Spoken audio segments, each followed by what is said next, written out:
What's going on, everybody? This is the Blockchain Backer, bringing you the latest cryptocurrency news and analysis. And today is a weekend update. And we'll take a look at the Bitcoin price chart and the altcoin market as we head into next week. Because like I've been talking about for the last 3 weeks, I will actually be gone all next week. As I posted over here on February 16th on Twitter, I mentioned this in Markets in the Morning, but forgot to include in the video published today that I will be away from Twitter and YouTube March 6th through 11th, which is about 3 weeks from now. And I just wanted to give a heads up.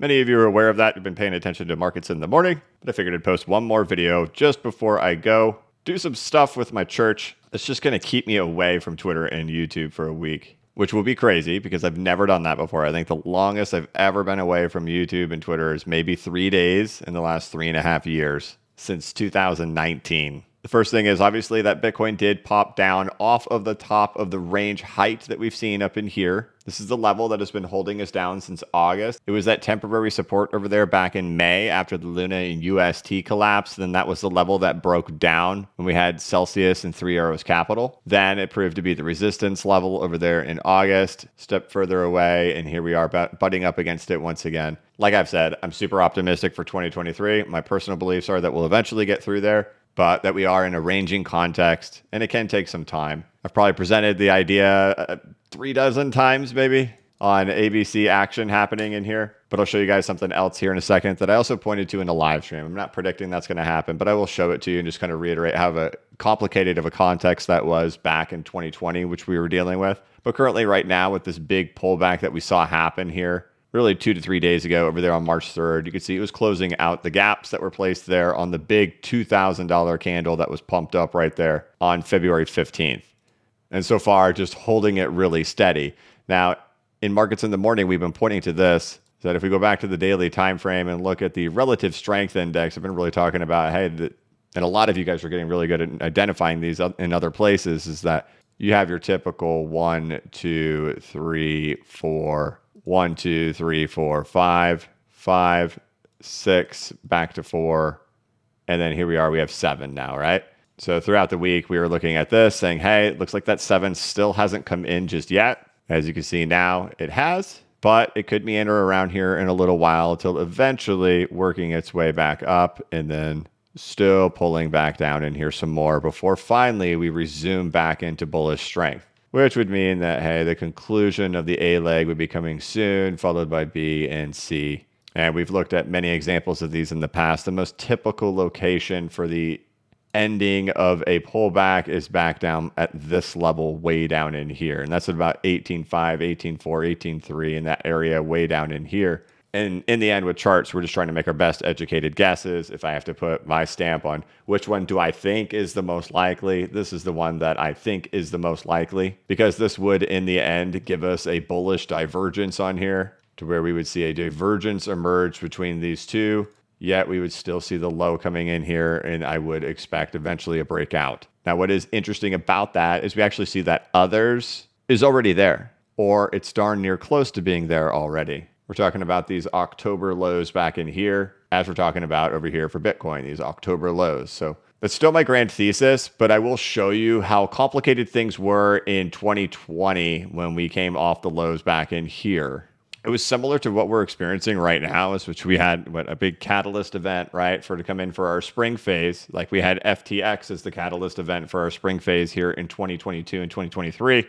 But then as we got up here, it really just shifted sideways for a very long time. We can kind of take a look at that, and I'll scoot us over to current timeframes to show how this behavior was. Let me take all this stuff off, and it really meandered in there for some time until eventually being able to break out. So I won't rule that out. The only thing I can do in regards to keeping my expectations in check is to say, what do these things typically do? And they'll usually come way down in here. But keeping in mind that we are in a complicated scenario here, coming off of the capitulation event as we were coming off of a capitulation event back in 2020.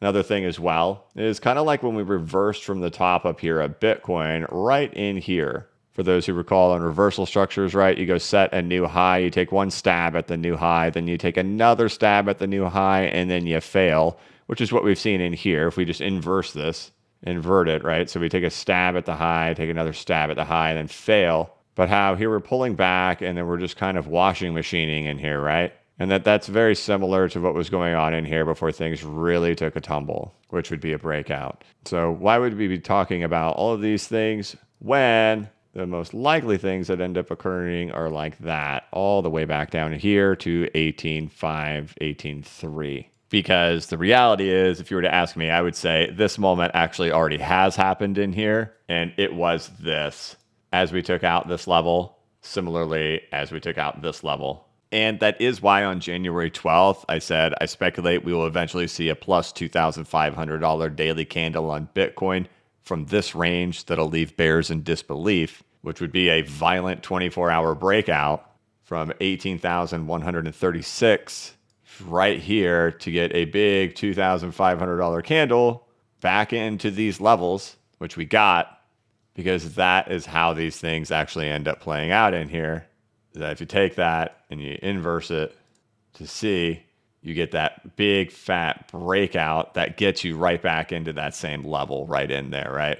And that what you found yourself in here was an A, B, C back up. And if you recall, we were looking for like a 702 retracement, but it came up very short in here. But how this comes back down near the lows, right? And so that means we're already there. So an A, B, C is the most logical from here. But why would we entertain that? Some of the reasons I would entertain that idea of like supports being able to hold and then we kind of just shuffle sideways as we did back in here has to do with the amount of time that we've spent down here and the altcoin market. Plus, the market is already still really fearful. You have a lot of people who are still expecting prices to go way down low. You know, nobody feels comfortable right now. Everybody's on the edge of their seat wondering what's going to happen with this thing. Are we going to go boom, hit 12K? Like, the majority of people have been waiting for, which I don't really know what the consensus is of everybody anymore when it comes to 12K, because I just get so many fewer comments about that now. They're not telling me where it's going anymore. So we don't have like a consensus of up or down anymore, but I think everybody is kind of just on edge, right? When you have a $2,500 candle that happens like this, and then prices just stay up here like this for this long, especially this much time, right? What have we been in? We've been in here for almost a month and a half, almost 2 months. That's enough time for like people who are impatient, the people who probably sold the bottom wanting to get just a little bit more. Can they handle 2 months of waiting? And then you have all those questions you have going through your head. Did I make the right decision? Was this dumb? Is it going to fall apart? The SEC, Silvergate, Fed, inflation, interest rates. Oh, it gets hard when you sit there for quite some time. And I kind of think really one of the more painful trades is to go sideways like that too. And considering that others has kind of already gotten back down to that level, unless if there's some type of pop-up for others that then goes down into that. But we've definitely seen it coming off the bottom looking like this before. And currently right now, still, these are higher lows that are set in here. There's nothing but higher highs and higher lows throughout all of this. And even at this exact moment right now, having to acknowledge that coming off the lows, higher high, higher high, higher high, coming off the lows, higher low, higher low, higher low. All of that is just fine for things to just kind of keep washing machining for some time. Then we can kind of go back and look at 2019 when Bitcoin really did come off the lows to show we did do something like this as well, right back in here. And I remember this breakout that happened right in here, and then it just went sideways for some time, right? And you could see the same thing happening in here on Bitcoin is that higher high, higher high, higher high, higher low, higher low, higher low. So things just to keep in mind as we head into next week.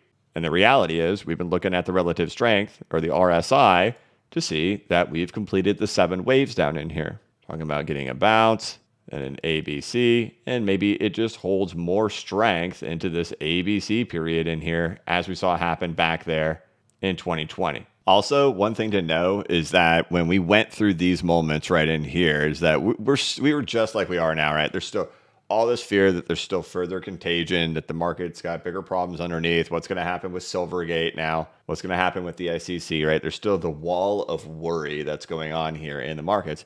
We absolutely had the wall of worry here back in May of 2020. We're talking only 2 months after this thing falls apart. Everybody's at home. We're at like 20% unemployment at this point here in the United States. Just the idea that this was even in the forecast was considered absurd. But it was after getting out of this moment, this is where kind of some euphoria returned back to the market. And then we went right back into people thinking we were heading back down to 3K right in here. And the actual ABC actually ended up happening right in here. And they were kind of pitch perfect. And we could see that here in the retracements of what happened is that we actually retraced to the 702 retracement to have our ABC from somewhat higher. So how could that scenario make any sense right in there that we actually have to kind of meander sideways for some time, like so, and then we actually end up having our ABC from a little bit higher? Can there be any confluence anywhere else to indicate that the ABC is going to happen later, that we're just going to pause out here, then we actually break up, and then we ABC from here? And again, it's going back to that others chart, which is the total market cap of the altcoin market, excluding the top 10. So we're looking at the altcoin market without looking at the top 10 coins, just the rest of the market. So this is going to remove your Ethereums, your XRPs, your Bitcoins, and all of your stable coins. That provides one more pop, then brings you into your ABC. The confluence for this to happen aligns with something like this, where maybe our ABC does happen from somewhat higher. Maybe we're not going down as deep. Which would mean if next week something happens to where this market fires up to the upside once again, that kind of is that watch out moment. And I know these conversations are difficult to have because everybody wants to be like, hey, which one is going to happen? And you have to draw on your experiences to say, well, what seems the most likely? What are the indicators telling you that are the most likely thing to happen? For me, I draw on crashing structures. Those are my things. That's what ends up happening here, right? We pulled back up. This is just like what we did at the bottom of 2018. It's just like you did at the top of 2020, 2021. Things you usually get in here are things like this. This is what typically happens when you get back to the top of the range. So that's the thing I have to count on. But I also have to kind of prepare myself for like what happens if surprises emerge. Because what definitely is happening in here is higher highs and higher lows, and coming off of the bottom, that happened both here and that happened right here. And so long as higher highs and higher lows are in play, so are these right in here. And if this thing did fire up right in here to then go into A, B, C from higher prices, it would make logical sense also from a sentiment standpoint, because what we have seen happen both here and here and here is I do have some people that I follow on Twitter that I kind of try to get my reading on sentiment on the market, and some of them celebrating, saying, see, I told you we're way too high. We're going to crash lower. I don't think the bottom of the market is in. And they've done that at each of these, screaming, take profit, take profit, take profit, all at these lows. And each time these things happen, they go quote their own tweets to say they were right. Yet they missed that, but they keep saying, no, no, no, no, no. And then each pullback, each time we get down here, like it happened like both times, they celebrate themselves and then prices fire back up and then they just kind of, oh, okay. And I think what would trigger them is that they've done it so many times at this point that if price did break out one more time, I think that would be enough times of being incorrect to capitulate on it and say, you know what, maybe I'm just wrong. And then at that point, we go ABC and jack the market up pretty good. So, but what's nice about where we're at right now, right, as we sit at 22.4, is the invalidation of higher highs and higher lows isn't too far away, right? It just sits right there at 21.4. So we go back through these, you can see they did not take them out. So that would be like this one right in here, right? So you'd look for prices to still just kind of keep meandering sideways currently from where they are right now at that 22.4. Like there might be another ABC, then it comes back, but still not able to take out 21.4. And then if you look over here as well, you can see the same thing, right? It does not take out these lows. So you have an invalidation there on the higher highs and higher lows very easily in the current price action to be like, hey, you know what? Those higher highs and higher lows are ruled out. Time to move on from that and to start really focusing more on the ABC. But as long as these are actually holding in here, it's totally just looking at higher highs and higher lows. So throughout the next week, if the price does break down below 21,381, you've invalidated the higher highs and higher lows. We're not doing anything like that or like that. And it's time to kind of focus more on what we've really been talking about, or at least that's what I will be doing, is just the old, long, drawn out ABC. So that's going to be really the focus of the week while I'm gone. 21.3, 21.4, that's your higher low. hold that. You could be looking for a surprise to the upside. And for those who watched the video I put out this week in regards to XRP and the current location we're at right now, remember, we've seen these types of things happen multiple times before. You have it happening all throughout here. We'll take that. Puts you into a phase like we're currently in right in here. If Bitcoin holds those higher highs and higher lows, what does it show? It would show, hey, that would make a lot of sense for that pop-up to happen. Then what would come next for Bitcoin? The ABC, in which the torture continues for XRP right back down to the lows once again. Alternatively, besides this one, we also talked about this action for XRP from 2015, 16, and 17. That would put your price action somewhere right in here, right? We're talking about Bitcoin kind of waddling sideways, continuing to hold those higher highs and higher lows. Boom, it fires up. Then Bitcoin goes into a real ABC correction. And then that's where XRP, once again, pulls right back down to the torture levels once again. So you can kind of imagine that actually happening here for XRP and also for the others market cap chart. And so if Bitcoin does give us something like that, where it really kind of holds with one more push up to go, for me, this will be a real clear point for me to start taking some profits on a lot of these altcoin purchases that I made way down in here. But to not be fooled, that I think we'll have an ABC, and I personally will re-enter in again right here. Otherwise, for my game plan, which isn't perfect for everybody, I'm still just holding what I have in here. We've got higher highs, we've got higher lows. I haven't reached a price high enough yet for me to sit here and say, hey, I'm ready to make some type of trade on these that I took down in here. It's not tremendously far away, especially not on a dip. It's just not my style to go sell and take all my profits on the actual dip. It's got to be into a rise up, and it's got to be at a level where I have some type of confidence. For me, I'd feel more comfortable and more confident up here, which would have alignment with something more like this for Bitcoin, and would also have more confluence with XRP on the price behavior we're seeing for that one more push up to the top of the range once again. But throughout the week, the thing to keep an eye on is, does that level hold right there? 21.4, 21.3. Should it? Then hey, the grind just continues, which is exactly what our grind looks like on XRP. And should it not, should the low get taken, you're watching for retracement and then go for the big one. But all eyes this week, 21.4. But either way, whatever ends up happening, still the outlook for me for 2023, optimistic. Periods of boredom, periods of sideways. Been to this rodeo before. It's how it goes. Even in the most bullish of markets, you have periods of months that just seem grueling. But when you look out at the bigger picture, it looks far more optimistic. That is my view for crypto for 2023. It's just whether or not there's any places that I can take stabs at making some quick moves. For me personally, this isn't a place for me to do it at yet. We'll see if I end up getting one. Otherwise, I want to wish you guys an absolutely wonderful week. I will do my absolute best throughout the week to try to update you on what I'm up to.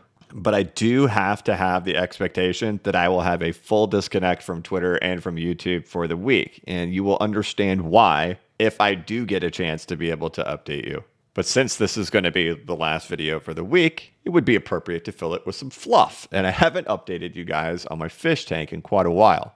And well, as many of you know, I actually have 3 fish tanks. I have this 13-gallon tank, which is doing just fine. I had dealt with a parasite issue that just took forever to really kind of clear out of there, but I have. I've got my little 3-gallon tank where whenever I find a bunch of babies over there in that 13-gallon tank, I'll shift them over here and they kind of start to grow up a little bit in this tank until I can eventually shift them over here to the 75-gallon tank. And everything is just running real smooth right now. I've got the water parameters just perfect on everything. I don't have any parasites. I don't have any illnesses. Everything is running very smooth. And if your eyes are good, you can probably notice there's even babies that are living in here, as some of these fish do give birth, but I don't actually fish these ones out of here. But otherwise, this tank is doing great. This is the big prize tank, the 75-gallon. And yeah, just little fishy world going on over here. And as you guys may remember, just 6 to 8 months ago, I didn't know the first thing about taking care of fish. Here we are, 75 gallons. But otherwise, I wish you guys an absolutely wonderful week. Any chance I get to look at the markets, of course, I will be checking for these levels to see how they're doing. And I'll do my best to check in with you throughout this week if I can, but have the expectation there's a very real possibility that I won't. But I will do my best. But it has arrived. March 6th through 11th is here. So all right, guys. I'll check you guys later. Thank you so much for watching. If you could, please like this video and give it a thumbs up. If you're new to the channel, please subscribe and hit the notification bell so you can be notified of when I create new content and when I go live. As always, this is not investment advice and I am not a financial advisor. But if you ever need a pick-me-up or a little bit of reassurance, just remember that the blockchain backers got your back. Have a good one.